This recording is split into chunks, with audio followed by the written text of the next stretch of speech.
ሰባተኛው ዙር ሀገራዊ ምርጫ የመራጮች ምዝገባ ከየካቲት 28 2018 ዓ.ም ጀምሮ በይፋ ተጀምሯል።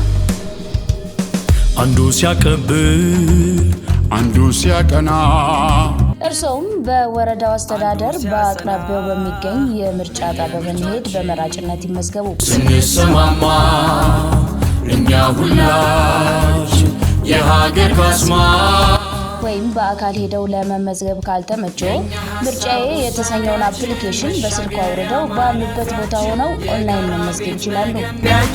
የሀገር ካስማ ነው ድምጻችን ሳንጎድል ፊት ተገኝተን በአንድ ሰማይ እኩል ፈክተን ተከባብረን ተደማምጠን ለመመዝገብ 18 ዓመትና ከዚያ በላይ የሆነ በአካባቢው ቢያንስ 6 ወር የኖረና በልዩ ሁኔታ በሕግ ያልተከለከለ ማንኛውም ኢትዮጵያዊ ዜጋ ሁሉም መሳተፍ ይችላል።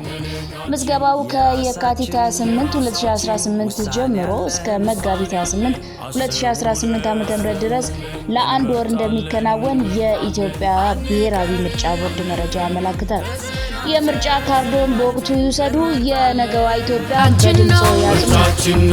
ዋስትናችን ጥርጊያ መንገድ ለነጋችን የራሳችን ውሳኔ ያለን አስተውለን እንመርጣለን።